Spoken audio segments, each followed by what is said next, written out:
Thank you, Lisa. Beautiful original work that really, I think, helps set the tone for what we're going into next.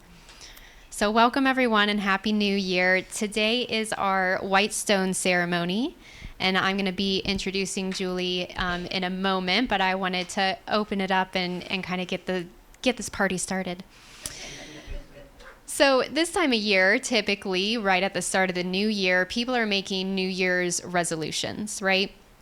And it's usually a lot of external, outward goals that we probably won't end up accomplishing if we're being honest, right? We're going to go to the gym more. That's the joke, is the people who actually go to the gym don't go in January because all the people who set their New Year's resolutions show up and it's too crowded. Did you know that actually, statistically, by this day, January 5th, 23% of people who set New Year's resolutions have already failed? And by the end of January, it's half. Half of all people who have set New Year's resolutions have already given up on them by the end of January. So it makes me think there must be a better way. There must be a better way to, these New Year's resolutions are often productivity based, right? Or something that I feel like I should be doing or that I shouldn't be doing anymore. And it's all about the external. It's a how can I be better type of thing. And so New Year's resolutions can become this measuring stick of which we judge our worthiness against. And they can actually end up being negative things rather than what they were intended to be, which is an opportunity for growth and expansion. So an alternative to setting New Year resolutions is the White Stone ceremony, which is a sacred and beloved tradition and ritual within Unity. So White Stone offers us the opportunity to reflect on our journey over the past year, over 2024, and make a decision to release what we don't want to bring with us into 2025 and set a sacred intention for how we want to show up and what we want to live into in 2025. It's stepping boldly into the promise of a fresh new beginning. And that's what this ceremony is all about. It is a sacred, meaningful way to set an intention that fills your heart rather than some external goal that you then judge yourself against. So Reverend Julie is going to be leading our ceremony today, and I want to introduce her. Reverend Julie Boniger is an ordained interfaith and interspiritual minister. She is also in my cohort class, graduating with me, and will be ordained as a Unity minister this June. She currently serves as the Associate Minister of Youth and Family at Unity North Atlanta Church. She has done, I think, every single job possible in ministry and in churches, except maybe like accounting and janitorial. Which you don't want me to do. So she's done marketing, she's been a creative director, she was a singer, she was the music director, and now in charge of youth and family. So she's really done it all. Julie and I met our very first class in seminary, and it was the whole first year of seminary at Unity is very deep internal work. And so it was a very deep class. We got to know each other really quickly and really built a bond. And then after we'd known each other like 2 years, I think, we finally realized we have the same birthday. And so we're like, we're birthday twins. So both of our birthdays are this coming Thursday, January 9th. And so Julie flew out so we could go on a little trip together for our birthdays. And so since she was going to be here anyways, he was gracious enough to lead us in our ceremony.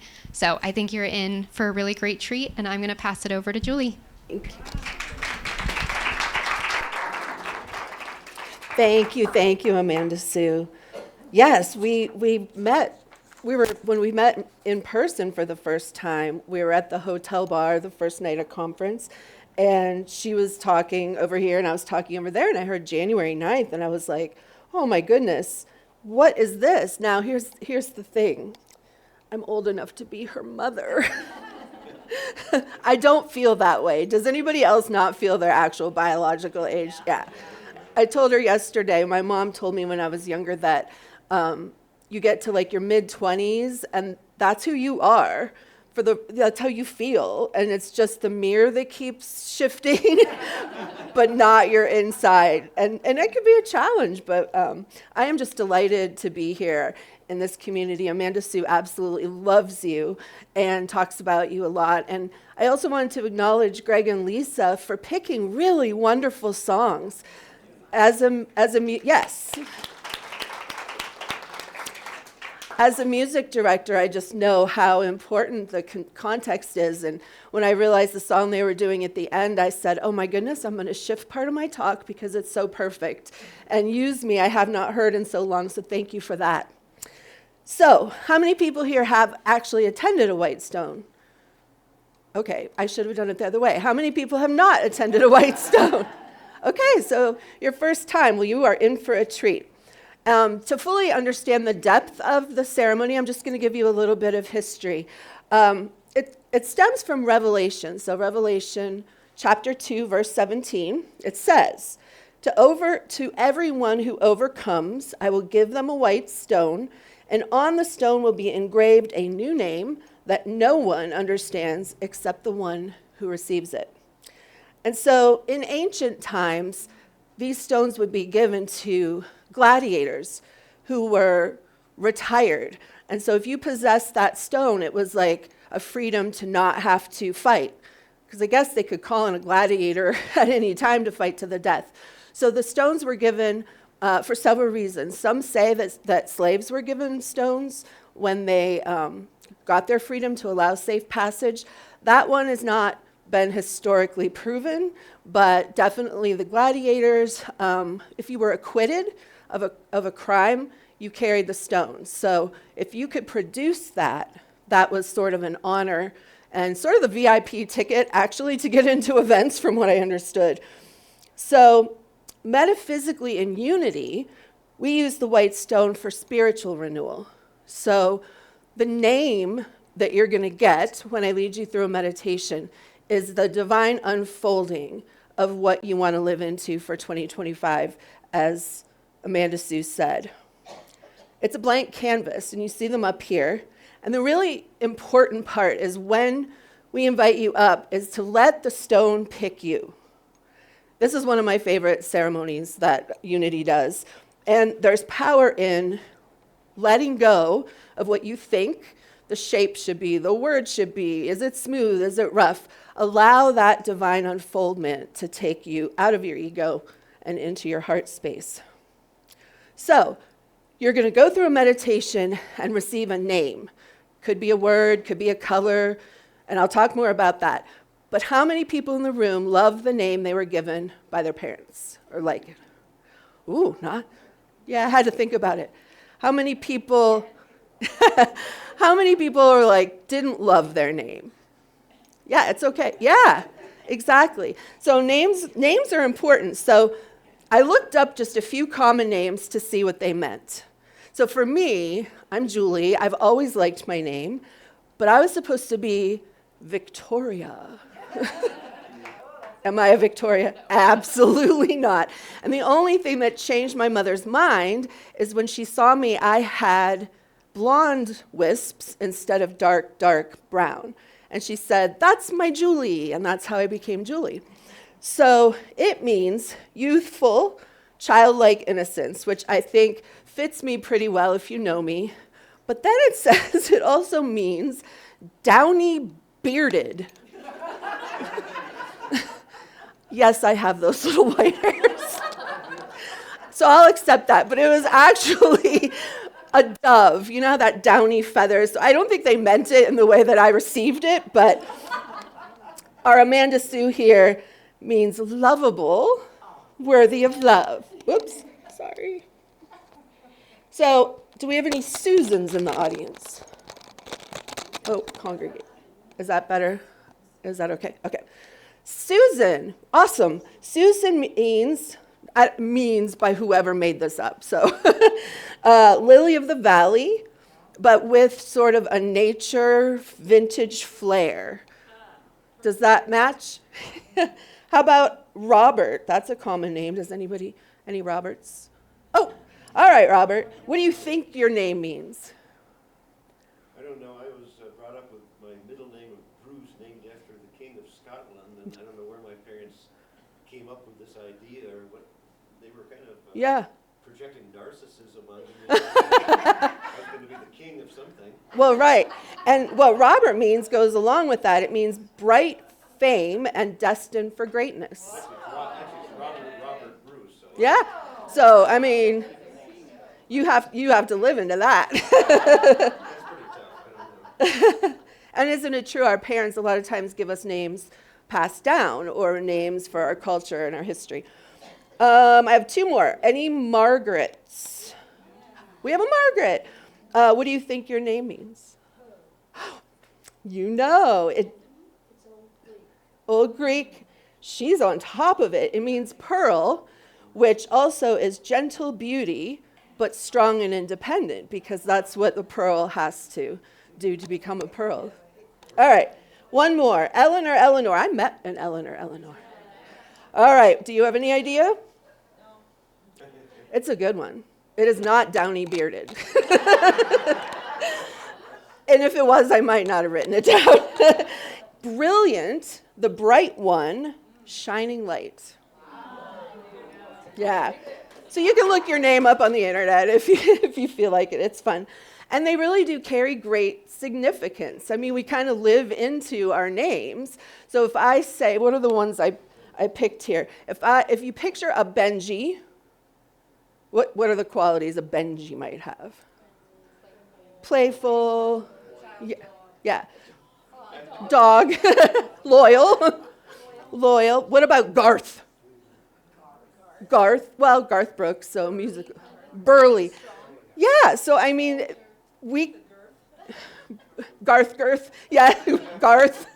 So, I mean, there's power in the names. In the Bible, a name change also was a spiritual, when they had a deep spiritual awakening, that the Bible changed their name. So Abram became Abraham, and Sarai became Sarah, and Jacob became Israel. So a shift in consciousness. And so that's what we're going to play with today in our ceremony, is what are we shifting into 2025? It's not a label, but a calling forth of faith. So at my Unity Church in Atlanta, we always use a quote from Romans as sort of the backdrop. So it's Romans chapter 12, verse 2. Do not be conformed to this world, but be transformed by the renewing of your minds, so that you may discern what is the will of God, what is good, acceptable, and perfect. So metaphysically in Unity, we would say the will of God is our divine essence. So that will comes from our inner space. And so that's what we're going to be birthing today. So words have power. Names have power. What could possibly go wrong in the white stone ceremony? Well, my very first one, I had moved to Atlanta, and I thought, in the meditation, I got release. And I thought, ooh, I'm going to release some weight. 2 weeks later, my 8-year relationship ended. So they were supposed to come down. They were packing up, and it really was the best decision. We're friends now, but I was like, oh, got to be careful what you put on the stone. And we're going to talk a little bit more about that before you go. So with that, Charles Fillmore was a real big proponent of I am.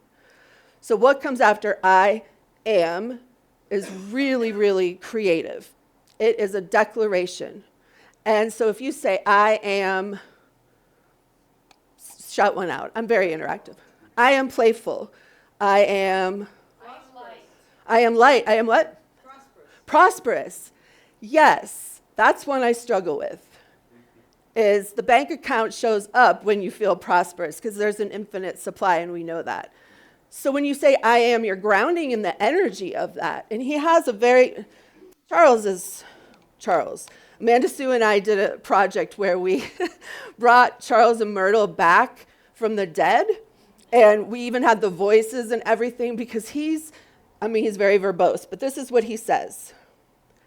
What you call the I am is a lens, a focusing lens. And if you take that one white ray of infinite mind and focus into your mind and begin to think about it, you produce a fire.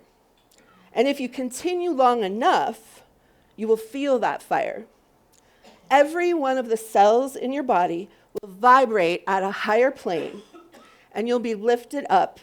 And that is part of this process through which the Holy Spirit descends into consciousness. So, it really does. So if you say, I am stupid, you're sort of declaring that. And my 10-year-old niece is going through this right now, and I'm constantly asking her to shift her language. She gets frustrated if she gets a bad grade. I'm stupid, I'm lazy, as kids, we're hearing that. And how many people wish they went to Unity as a child, right? A lot of trauma would have been released. But the kids still feel, she's grown up in Unity, and it's still at school, So this one you might not want to answer, but I'll put it out there. How many people had a nickname or were called names or something that are you willing to share? Yes, I was called Dee Dee. Dee Dee? And I loved it from my father, because I'm Diane Dorothy. yeah? And he called me Dee Dee Bob. But my sister Ann, who was older than me, I'm the youngest of five, so I guess she thought of me as a brat or Daddy's little girl. And they didn't have a relationship, and we've actually gone full circle. Oh, But nice. she used to call me Dee Dee Doo-Doo. Yep. So she took something that was reverent. Yes. How about you? My grandmother gave me the nickname Cookie because she said I was so sweet. Aw, that's very nice. Anybody else? Yes. My mother loved nicknames. She had nicknames for all five of us, and we had several. I had a lot of nicknames that she gave me, and I loved it because they were loving and they were affectionate. Mm-hmm. And I've shared some of them, and now my husband calls me one of them. Yeah? A good one? Maisie. Oh. Maisie. Yeah, I really like it. That's awesome. There's a character in a musical named Maisie that I played. I'm a theater junkie. That's my background. So my grandmother called me Sophia, which makes absolutely no sense. And I never thought to ask her. And my mom calls me Poochie Latouche. Not anymore. Now she just calls me that crazy woman. But Poochie Latouche, and it's an affection. And I have a friend who was called Stinky in middle school, and it really stuck with him. So our names do have power. And it's a growing edge for me. In fact, Amanda Sue could tell you probably how many things I declared negative about myself in the 24 hours I have been here. It's, menopause is no joke. I'm just going to say, sorry for the men in the room. And and she is like on fire vibe. She gets more done in 10 minutes than I get done in a week. And that's a good thing because I'm not lazy, but it's a bad thing because she got 10,000 things done in 10 minutes. So I can be very hard on myself. And if I'm not really careful about understanding the why or understanding that I can shift and delegate more, or I can stop making really cute calendars and get down to the work of it. But every time you say it, or Principle 3 says, even if we're thinking it, there's an energy. And so if I say, I'm sick, I'm tired, I'm in pain, it takes constant vigilance, and it is definitely my growing edge. I don't know what word I'm going to get today, but possibly it will reflect that. So choose your words with intention. So one of the other words that I got my second year was brave. So now I'm living in Atlanta, single, could have gone back home, but I thought, no, I'm not going to get chased. I was here waiting for you. Like, I didn't know anybody. So I stayed, and now I have a really wonderful life. So I got the word brave, and I thought, well, how's that going to play out? 9 months later, I was diagnosed with breast cancer. And so for a long time, I thought, man, be careful of what the word is. However, it is one of the most defining moments and experiences of my life. I left corporate. I heard my call to ministry. This is the most difficult job I've had, and I never feel like I'm working. So there are a lot of blessings. And the brave, they called me the Buddha back then because it was fairly aggressive. And so I could not think about everything that was going to happen. I had to live in the moment. And so one day my mom said, I was standing at the door watching my dog go whoop, whoop, whoop in the yard, laughing. And I was about to go to an appointment where they were going to tell me if I was stage 4. And my mom's like, are you okay? And I said, yes, I'm just watching the dog. Because I literally, for the most part, was in the present moment, which is the only thing that's real. And luckily that scan came out the way we wanted. But I just celebrated 10 years being cancer-free. Yeah. Yeah. And so really, I mean, the brave worked out. So once we do the ceremony, I'm going to invite you to not be afraid of any word you get because, yes, something might happen in your life that is less than what you may want to experience, but if you trust your divine guidance, I would not trade that experience. I don't want to do it again. But I would not trade that experience because it completely shaped how I view the world. So, because your word is chosen not by your ego, but revealed by spirit. So we're going to now do our ceremony, and I'm going to invite you to come up, and I arranged them a little bit. Some are smaller, some are bigger, they're shaped differently. Allow the stone to pick you. And don't rush, the person behind you will be just fine. We have a little time. Because that's like an ego thing, like, oh, I gotta get out of the way. We're all in this together. We're holding a container for this divine energy to be revealed. And as it's revealed for one, it's revealed for the next. And so we can take our time because we're worth it. And so you're gonna come up and take a moment, let your stone pick you. You don't worry about the word yet. This is the blank canvas part. And then Amanda Sue is going to go around and hand out pens. And then I'm going to lead you in a meditation that will hopefully get you into the divine juiciness. So are you ready? Yes. All right. Do we have a little background music? Oh, perfect. And once you return with your stone, just sit quietly and just focus on your breath and opening your heart space. Just hold your stone.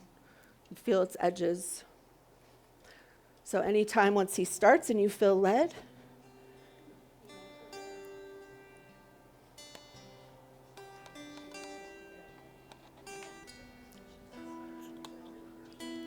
you could go row by row if you want.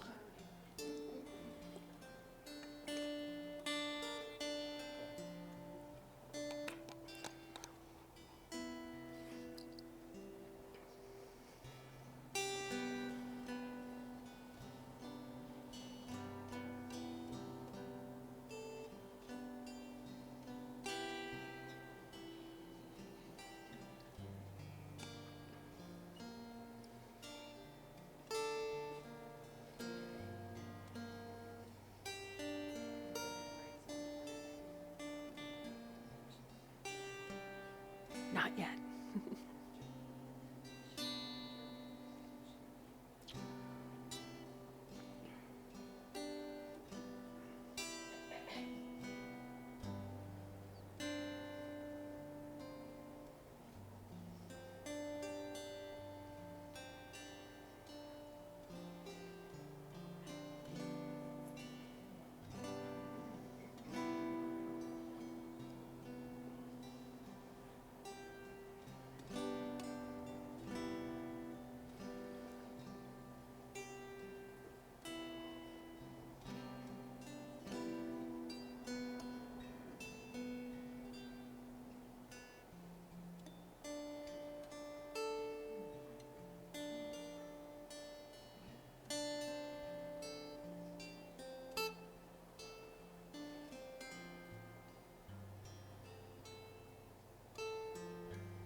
And so now, before we go into our meditation, I invite you to reflect on the words, the names, the I ams that you're choosing to let go of, that no longer serve you, or any identity that you want to leave behind.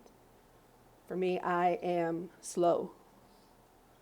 What are the I ams that you want to let go of? Because we're emptying our heart space to allow the divine to pour into us what our 2025 focus is. And so as we do the meditation, I'm going to invite you to hold your rock for a few minutes. And if you get a word, also I would sit with it, try to empty your mind. And then if you don't get a word, this is a caveat, no blame, no shame. You might not get your word today. Or you might get a color or an image. Everything is relevant and perfect. And the word may come to you tonight. So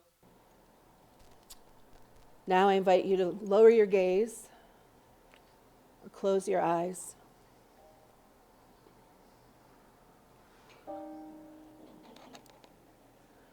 And feel the stone in your hand. Its edges. Are they rough? Smooth? How large is it? Is it cold? You feel it warming up to your touch. And so I invite you to take a deep breath in, and on the exhale, allow yourself to melt into the chair, knowing it will support you.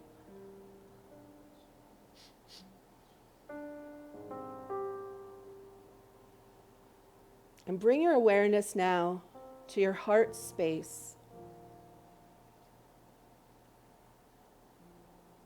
And say, thank you, God, for allowing me in this time and space to hear the message that is only meant for me.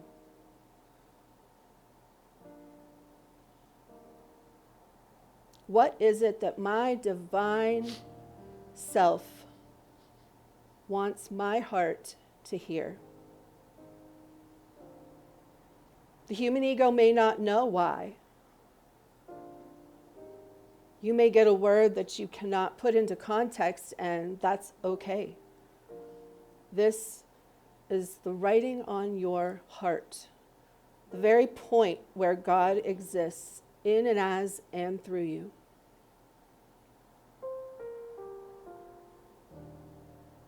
And so as we move into an extended period of silence, just allow your mind to clear, and for your heart, your divine guidance to speak.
Now, when you are ready, I invite you, if the word you got or the phrase you got resonates, to write it on the stone.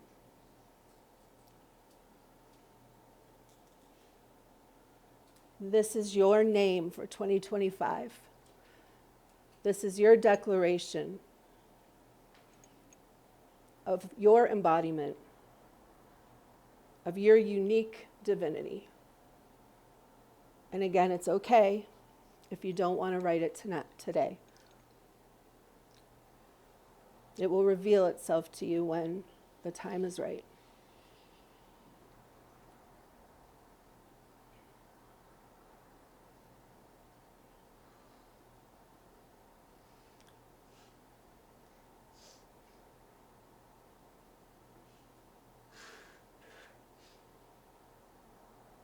What is wanting to be birthed in you?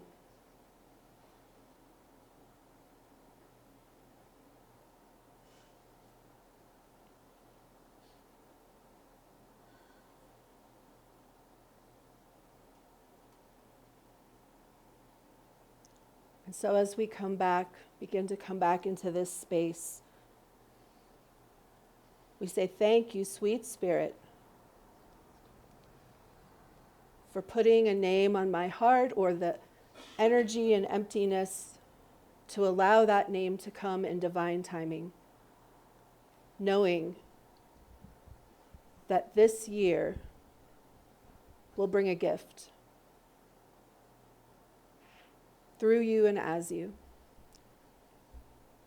So when you're ready, you can open your eyes.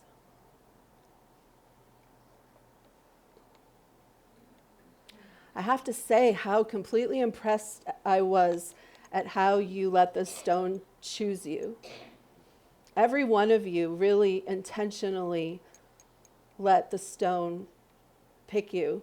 Any surprises on which one? Yes? What was your surprise? What was it? Zeal. You got zeal. Oh my God. What is your name?